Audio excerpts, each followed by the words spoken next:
napakalaking blessing na natapos na yun. Malaking blessing na nagising na ako dun sa nightmare na yun and I walked away. Kasi hindi talaga worth it.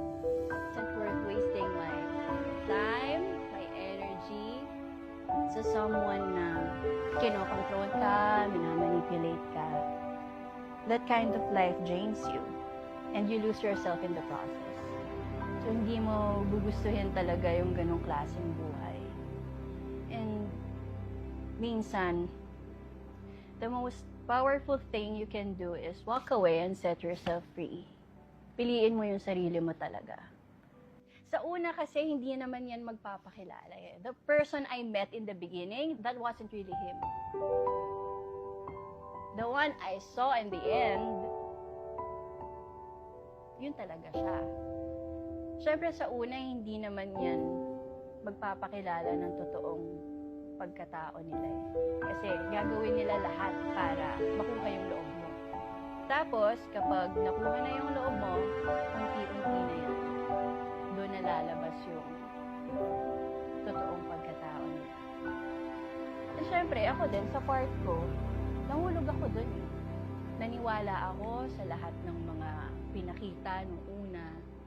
Kahit gaano ko gina-justify dati na okay naman kami, masaya naman kami. Pero you know, deep down, may mga taong nasaktan dun sa maling choices mo. And it was wrong. Para sa akin, yung ganong klaseng tao, matatauhan ka talaga kapag ganon ka tinatrato. And ngayon, ang mahalaga, tapos na. And mas maayos yung takbo ng buhay ngayon.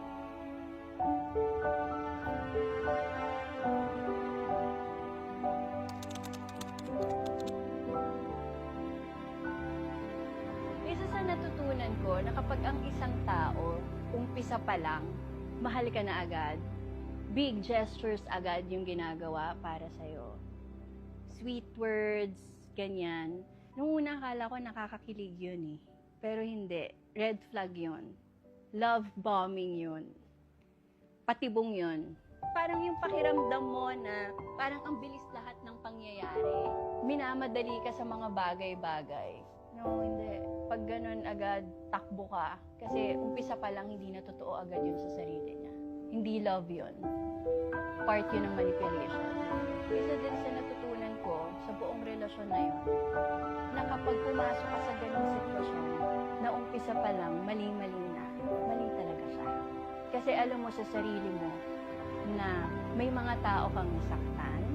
Kasi nung una, gina-justify mo na okay to, masaya to, okay kami. Pero meron kang part sa sarili mo na hindi eh. Kasi alam mong may mga nasasaktan. Para po doon sa mga taong nasaktan ko nung mga panahon na yon, I am so sorry. Wala po akong excuse doon. Mali po talaga ako. Nagkamali po ako.